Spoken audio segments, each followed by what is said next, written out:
तीन बहनों की लालची भाभी। करिश्मा, रेशमा और मनीषा तीन बहनें हैं। उनका एक भाई भी है, मयंक। मयंक अपनी बहनों को बहुत प्यार करता है, लेकिन मयंक की पत्नी सविता इस मामले में मयंक से बिल्कुल ही अलग है। वो अपनी ननदों का जितना बुरा कर सकती है उतना बुरा करती ही रहती है और अपनी ननदों पर हुक्म भी चलाती है। करिश्मा, करिश्मा, तुमने अभी तक नाश्ता नहीं बनाया? तुम्हारे भैया को ऑफिस जाने में देर हो रही है। हाँ भाभी, बस अभी बनाती हूँ।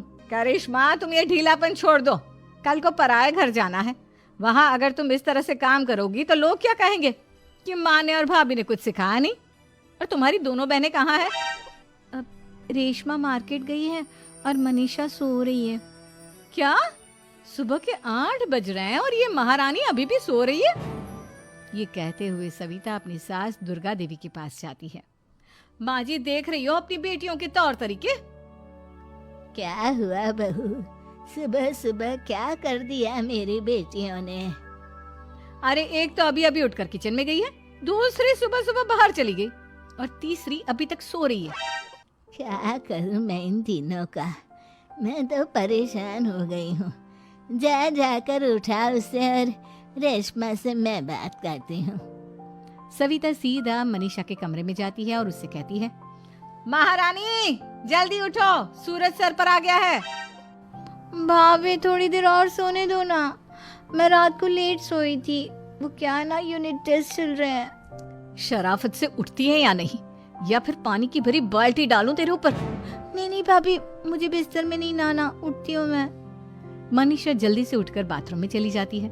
सभी आराम से बैठकर नाश्ता कर रहे होते कि तभी रेशमा बाजार से हाथ में सामान लिए आ जाती है। रेशमा को देखते ही सविता उस पर बरस पड़ती है।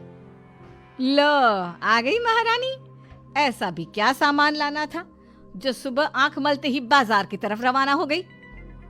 भाभी, कल आप ही तो चीख रही थी कि घर का सारा सामान मुझे ही लाना पड़ता है, घर में किसी को भी किसी काम से कोई लेना देना नहीं है।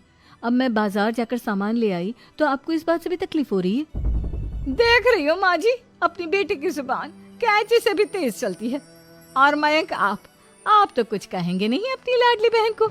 रेशमा, अपनी भाभी से ऐसे बात नहीं करते। चलो माफी मांगो। भैया, मैं क्यों माफी मांगू? आप भाभी से बोलिए ना कि हम पर कम हुक्म चलाया करे। हम इस घर की बेटियां हैं और आपकी पत्नी की ननद है, नौकरानी नहीं। लो कर लो बात। इनकी भलाई के लिए कुछ भी बोलो तो इन्हें बुरा लग जाता है। इस घर में यही इज्जत है मेरी। देख लो माँ जी, आपकी बेटी किस लहजे में मुझसे बात कर रही है। सविता वहां से चली जाती है। मयंक को बहुत गुस्सा आता है, वो भी वहां से चला जाता है। फिर करिश्मा रेशमा को समझाती है, रेशमा, तुम्हें भाभी से माफी मांग लेनी चाहिए थी ना। लेकिन दीदी, मैंने कुछ किया ही नहीं, तो मैं माफी क्यों मांगू? हाँ करिश्मा दीदी, रेशमा दीदी जैसे ही घर में आई भाभी ही उन पर चिल्ला रही थी। हाँ, मैं मानती हूँ कि गलती भाभी की थी। मैं तो इसलिए बोल रही हूँ कि भाभी ने माँ को तो पूरी तरह अपने वश में कर लिया है। वो हमारी बात सुनती ही नहीं। मयंक भैया हमारे लिए हमेशा खड़े रहते हैं, इसलिए उनकी बात का मान तो तुम्हें रखना चाहिए था ना। कोई फायदा नहीं दीदी, कुछ दिनों की बात और है, भाभी उन्हें भी हमारे खिलाफ भड़का देंगी। फिर वो भी माँ की तरह हमारी किसी बात का विश्वास नहीं करेंगे। इसी तरह सविता अपनी तीनों ननदों को किसी न किसी बात पर परेशान करती रहती थी। एक दिन मयंक अपनी तीनों बहनों के लिए गिफ्ट लाया। करिश्मा, ये तुम्हारे लिए हार का सेट। रेशमा, तुम्हारे लिए सुंदर सी ड्रेस। और मनीषा, तुम्हें किताबें पसंद है ना, तुम्हारे लिए किताबें लाया हूँ। थैंक यू भैया। थैंक यू भैया। थैंक यू भैया। करिश्मा, तुम्हारा नेकलेस कितना सुंदर है, ये भैया कहाँ से ले आए होंगे? मैंने भैया को 3 दिन पहले फोन पर ये डिजाइन दिखाया था और आज भैया ये ले आए। सविता तो अपनी ननदों के गिफ्ट्स देखकर जल गई और करिश्मा का नेकलेस तो उसे भी बहुत पसंद आया था। अपनी बहनों के लिए कितना अच्छा नेकलेस लेकर आए हैं, मुझे कभी कोई गिफ्ट नहीं दिया।